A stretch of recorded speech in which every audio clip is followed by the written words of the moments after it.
उनको लग रहा है वो इसलिए बेरोजगार है क्योंकि हमारी देश में मुसलमान का संख्या बढ़ गया।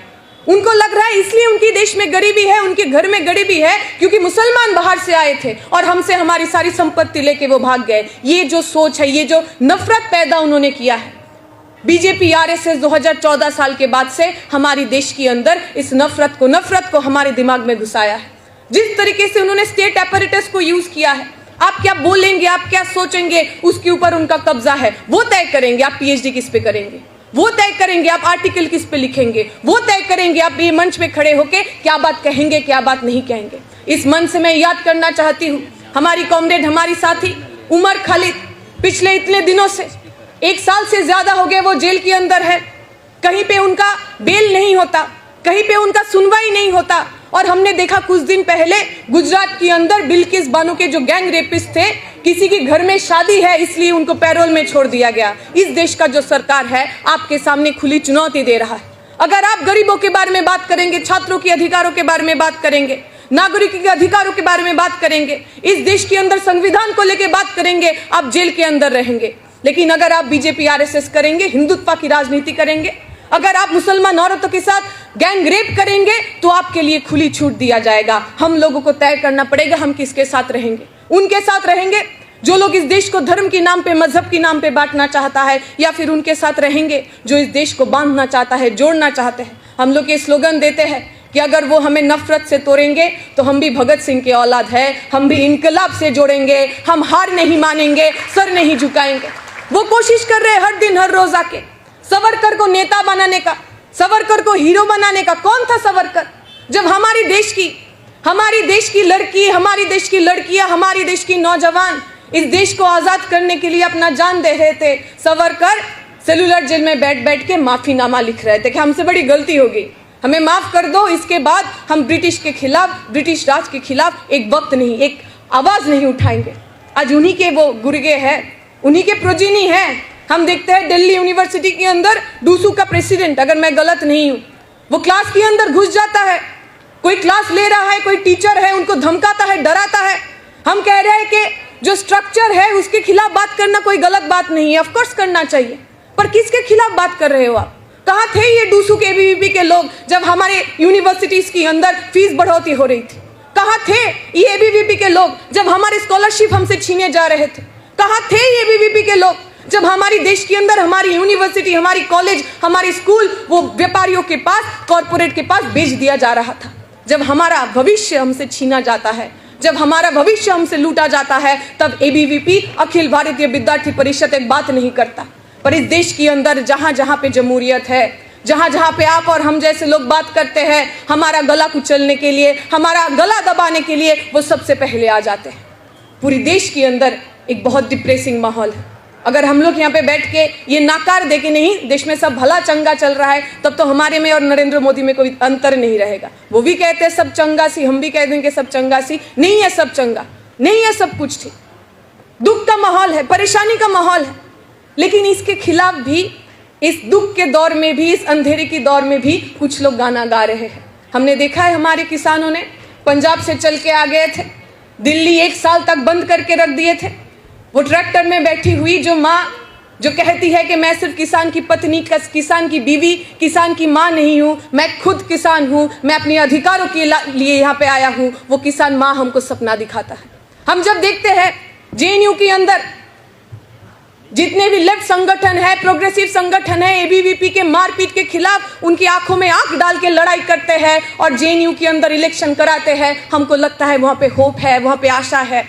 हम देखते हैं पिछले 22 तारीख जब पूरा देश के अंदर राम नाम चल रहा था, जय श्री राम बोल के मंदिर तोड़ा जा रहा था, जय श्री राम बोल के मुसलमानों का दुकान बंद कर जा रहा था, तब हैदराबाद सेंट्रल यूनिवर्सिटी के अंदर एबीवीपी के लाख कोशिश के बाद भी हम लोगों ने राम का नाम का स्क्रीन किया और हजार बच्चे, हजार स्टूडेंट्स हमारे वो स्क्रीनिंग में आए। अगर इस देश के अंदर परेशानी है, अगर इस देश के अंदर जुल्मत है, तो उसके खिलाफ गाना गाने वाले लोग, उसके खिलाफ आवाज उठाने वाले लोग भी लड़ रहे हैं। हमें जो चाहिए वो जुटबद्धता है, हमें जो चाहिए वो एकता है। अगर जितने सारे लोग हम यहाँ पे बैठे हुए हैं, अगर हम सब लोग इकट्ठे हो जाए, बीजेपी के खिलाफ, आरएसएस के खिलाफ, उनकी हिंसा के खिलाफ अगर हम एक लामबंद होकर लड़ने शुरू करें, तो मैं ये विश्वास करती हूँ एबीवीपी के अंदर, बीजेपी के अंदर, आरएसएस के अंदर इतना दम नहीं है कि हमारी जुलूसों को वो रोक सके, हमारी आवाज़ों को वो बंद कर सके, हमारी आवाज़ों को वो कुचल सके। मैं अपना बात लंबा नहीं करूँगी, बहुत सारे स्पीकर्स हैं वो अपना बात रखेंगे, पर इधर आने से पहले एक छोटा सा कविता मैं पढ़ रही थी। ये कविता तब लिखा गया था पाकिस्तान के अंदर जब जिया-उल हक का शासन चल रहा था, जो धर्म के नाम पे, मजहब के नाम पे पाकिस्तान के अंदर जो प्रोग्रेसिव लोग थे, जो अमन पसंद लोग थे, जो फिरका परस्त लोग थे, उनके खिलाफ वो जब शोषण कर रहे थे, उस दौर में एक कविता लिखा गया था। उसका जो लास्ट 2 पैरा है वो मैं पढ़ के सुनाऊंगी। मजहब के जो व्यापारी है वो सबसे बड़ी बीमारी है, वो जिनके सिवा सब काफिर है, जो दिन का हर्फ आखिर है। इन झूठे और मक्कारों से, मजहब के ठेकेदारों से मैं बागी हूँ, जो चाहे मुझ पे जुल्म करो। मेरे हाथ में हक का झंडा है, मेरे सर पे जुल्म का फंदा है। मैं मरने से कब डरता हूँ, मैं मौत के खातिर जिंदा हूँ। मेरे खून के सूरज चमकेगा तो बच्चा बच्चा बोलेगा, मैं बागी हूँ, जो चाहे मुझ पे जुल्म करो। लोकसभा चुनाव में बीजेपी को हराना है, ऑफ कोर्स वो हमारा प्राइमेसी है, वो हमको जरूर करना है, लेकिन हमें लगता है ये जो लड़ाई है, ये लड़ाई लंबा है, ये लड़ाई बड़ा है। आपको याद होगा जब हमारे पिछले पीढ़ी है, जो मेरे दादाजी के जनरेशन होंगे, जब वो लोग बड़े हो रहे थे, जब वो लोग राजनीति के अंदर आ रहे थे, उनके सामने एक विचारधारा बड़ा स्पष्ट था। इस देश के ज्यादातर लोग 1945 के बाद से वो जब राजनीति के अंदर आए, उनके अंदर एक एंटी कॉलोनियल स्पिरिट था। ब्रिटिश राज के खिलाफ वो बात कर रहे थे, औपनिवेशवाद की विरोध में वो बात कर रहे थे। उनकी जो राजनीति था, उस राजनीति के अंदर एंटी कॉलोनियलिज्म था, एंटी इंपीरियलिज्म था। उसके बाद 70 की पीढ़ी में अगर हम देखेंगे, हमारे जो पापाओं के जनरेशन, माओ की जनरेशन, हमारे माता पिता का जो प्रजन्म है, अगर उसमें हम देखेंगे, उनकी पीढ़ी में देखेंगे, उनमें भी बहुत सारे लोग जो लाल झंडे की राजनीति करते हैं। हमारे जैसे बहुत सारे लोग, हम लोगों को लगा कि वामपंथा एक सोल्यूशन है, हमारी राजनीति की आधार वामपंथा होने वाला है। हमारी आंखों के सामने, उन लोगों की आंखों के सामने एक सोवियत रशिया था, जिसको देख के वो सपना देखते थे कि आदर्श दुनिया, एक प्यारा दुनिया, एक सुनहरी दुनिया कैसा होगा, सोवियत रशिया जैसा होगा। हमने देखा उसी दौर पे, उसी वक्त पे, इस देश के बहुत सारे जगह पे जो लोग कहते हैं कि हम डिग्निटी को लेके मूवमेंट करते हैं, हमारी राइट, हमारी परिचिति के आधार पे जो राजनीति करते हैं, वो लोग भी उभर के आए। राजनीति हमारी देश के अंदर चलती थी, उस राजनीति के अंदर एक विचारधारा की आधार था। पर 90 दशक के बाद अगर हम देखेंगे, जो परिवर्तन हमारे देश के अंदर आया है, जो इकोनॉमिक परिवर्तन आया है, जिसको हम लिबरलाइजेशन, प्राइवेटाइजेशन, ग्लोबलाइजेशन कहते हैं, वो परिवर्तन सिर्फ अर्थनीति के आधार पे तो आया नहीं, हमारे समाज में भी बहुत सारी चेंजेस आए। जो लोग इसके पहले कलेक्टिविटी में विश्वास करते थे, एकता में विश्वास करते थे, युद्धबद्धता में विश्वास करते थे, वो लोग इंडिविजुअल बनने लगे, अकेला बनने लगे। और हम देखते हैं इस 90 दशक की बात से ही, जिसको अभी बहुत सारे लोग थियोरिटिकली आर्ग्यू कर रहे हैं कि this is post ideological era. अभी आपको कोई राजनीतिक दल का सदस्य होने के लिए कोई विचारधारा की जरूरत नहीं है। अभी जो लोग, हमारी पीढ़ी के लोग कॉलेज में आ रहे हैं, यूनिवर्सिटी में आ रहे हैं, जो लोग सोच रहे हैं कि हम राजनीति ज्वाइन करना चाहते हैं, उनके दिमाग में कोई विचारधारा नहीं है। उनको ऐसा समझाया गया 90 दशक की बात से कि राजनीति भी एक कैरियर है।